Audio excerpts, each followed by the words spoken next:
So I wanted to talk about the current because it seemed like it tied into what you were just saying. And it's also in the January 30th calendar discussion is the current. And for me, the thing that I tend to do is I tend to get involved in busyness and doing and thinking about things.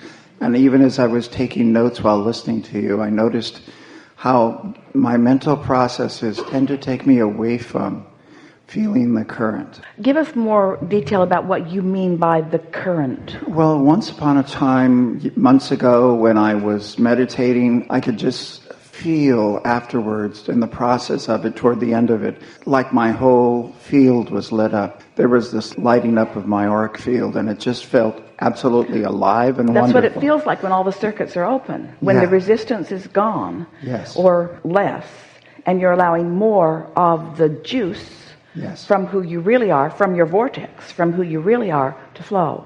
Yes. And there's a lot you say in today's discussion, January 30th, about the current being your connection with Source. And if you just, if you will, master it.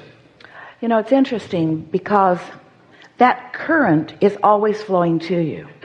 And you adapt to it. You adapt to the way you allow it. Now, those were very specifically chosen words. You adapt to the way you allow it. Here's another way of saying that. You adapt to your own resistance. You get used to the way that feels. And it's interesting because when you get used to the way that feels, then allowing a little more juice to flow is something that you can physically feel, and maybe something that initially feels a little off to you even, because you're not really used to it. We like to play with you about it's a terrible price you pay for this alignment, all that bliss and everything. The way for you to really be aware of your connection or your alignment to that current is by doing your best to stay focused on whatever you believe caused it. And in doing so, you allow it to become more. And as you allow it to become more, the momentum of that allowance, of that more and more allowed current, will carry you into realizations and into experiences that then you can begin to make the association of. We've been saying for a long while that there are two ways of knowing how you're doing in terms of that alignment, or as you say, that feeling of that current. There are two ways to know what your alignment is. One is by the way you feel, and the other is by how things are turning out. So now, in the spirit of what we're talking to you about, turning vibrations to thoughts and thoughts to things, as things are turning out, if you can make the correlation, well, how was I feeling before that happened? In other words, what feeling came before this thing? Or what feeling came before this thing? So you begin to master your understanding of your state of allowing. Esther was sitting at the beach a day or two ago. She was alone, sitting in her van, and she went specifically for what you're talking about. She went to feel that current. She went because she knows, first of all, that ocean is wide open out there. And as she faces out there, she knows that there's no resistance out there in those airways at all. And the people that she sees are frolicking in the surf. They're getting better on their surfboards. They're picnicking. She can hear the happiness in their voice as they're walking by. So she knows she's picked a sort of resistance-free zone. So she sat and focused, did a short meditation, cooked breakfast in her van, bask in the fun of that. And then she sat. She opened enough windows just for the perfect breeze. She created what she believed was the perfect environment for alignment with well-being. And then she sat there in perfect alignment with well-being and thought, I don't really feel the juice. She's so used to that. She's so used to alignment that it's just the normal way she feels. It's just the normal way she feels. She remembers the first day or two, or 3 or 4 or year of standing at the podium and waiting for Abraham to come in. It felt like she had her toe in a light socket at first, because the vibrational attitude of her being and the vibrational attitude of our being took a little while for her to adjust into that vibrational frequency, you see.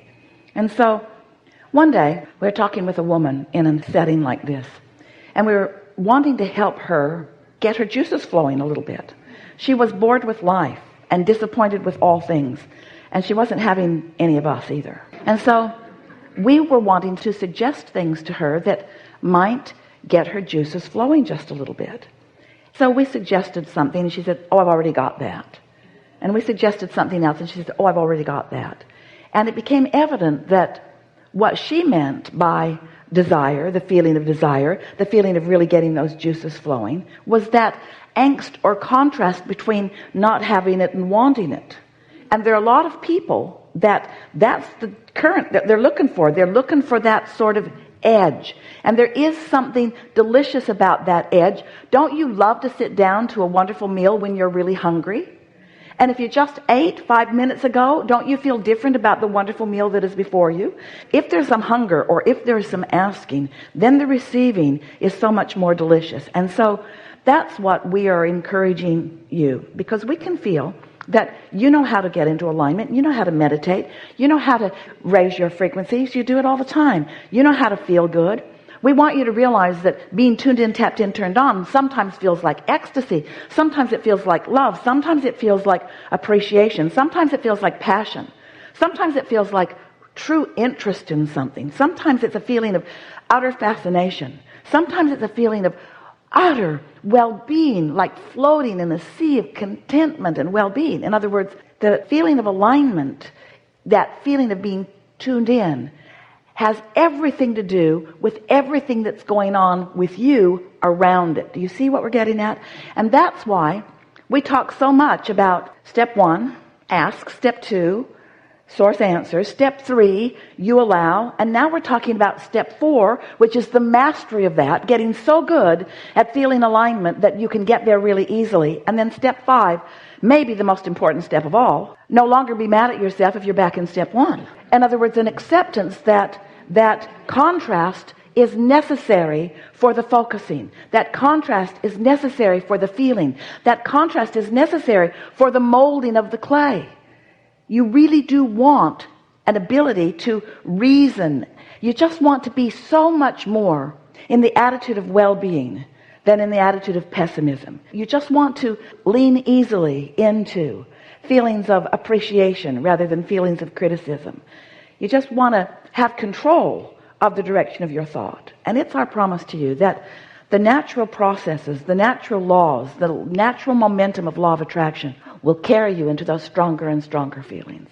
So as Esther sat there, she was realizing that she was right there, and then all of a sudden a flood of insight began pouring through her. She got her computer and began writing. She's working with us on new meditations with music behind them, and one full meditation came to her in about 5 minutes time, because that's what that flow is like once you get into that state of alignment. But people would say to Esther, even Jerry would say to Esther when she would come off the platform, he would say, "That was the most significant dynamic piece of discussion I've ever heard anywhere, anytime," as he would show her his notes.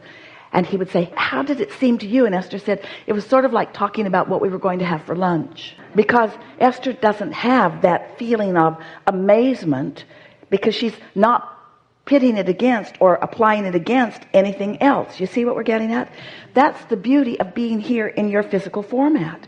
You get to feel the movement forward into the new understandings. And that's what it's all about. You keep thinking, "Oh, I just want to be over there where it's all understood, and over there where it's all achieved, and over there." And we say, that isn't what you want. What you want is the understanding that it's ever unfolding. There's never an ending to the exhilaration that you're feeling on your way to more, on your way to more, on your way to more, on your way to more.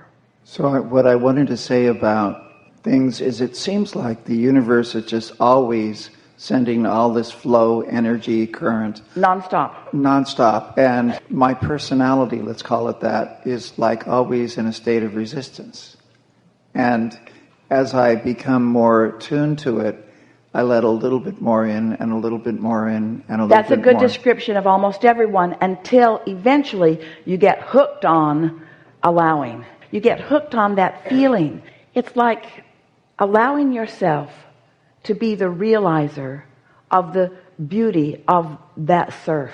It's like willing to focus on it for just a moment and be the realizer of what that all means, of the gift that it is to you personally. There's a worthiness thing that's mixed in all of you, where you really can't, almost all of the time, take in what's being offered to you. It's like you have to practice letting the love in that's being offered to you, and you're not that good at it. And that's why you want to justify it through hard work, or you want to justify it by having plenty of other people there enjoying it with you, because after all, this shouldn't be just for you. There's a resistance to accepting the value and the perfection and the wonderfulness and the importance and the value that is you. Right. You are out here on this leading edge as the new decider of where the energy will flow. And once you come to a conclusion, even a cellular conclusion, do you understand the adaptive nature of your being?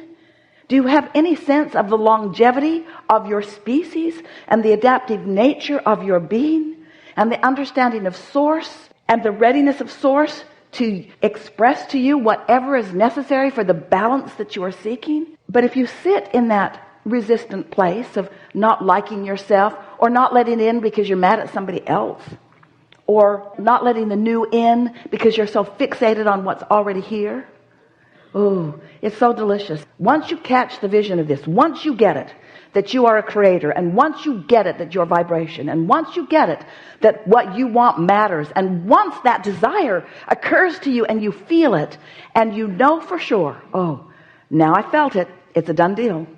It was a done deal before you felt it, but you didn't know as much. Now I felt it, it's a done deal. Now it's my job to relax and witness the unfolding.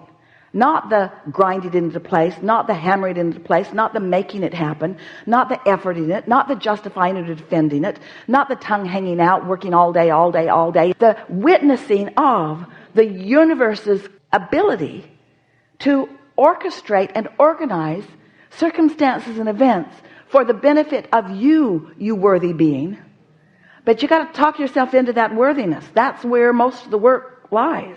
Because you have, for the most part, accepted we're looking for a kind word. You've been accepting what others in their defensive nature have been assigning to you, you see.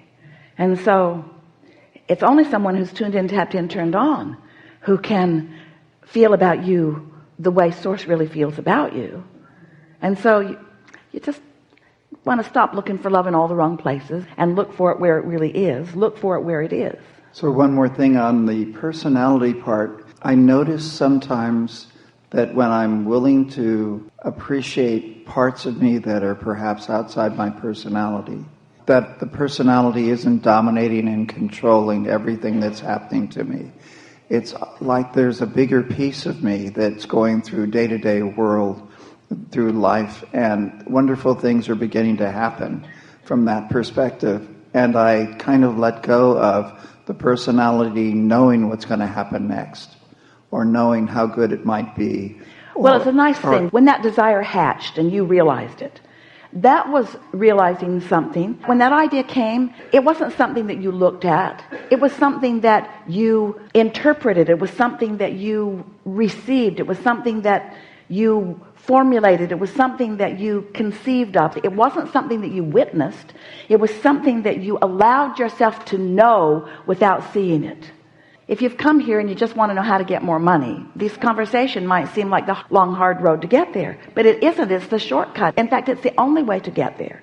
If you could just accept that when you first feel that desire and it feels fresh, that's the state of fresh feeling that you want to accomplish on a daily, even hourly, even moment-to-moment basis in order to be in that place where you get to watch the things happen. It's like when you get into that flow and you're tuned in, tapped in, turned on, and then you follow the inspiration from that feeling, everywhere you go, something wonderful happens. And it's like you'll meet this person who leads you to that one, and that leads to this, and this that leads to this, and this that leads to this.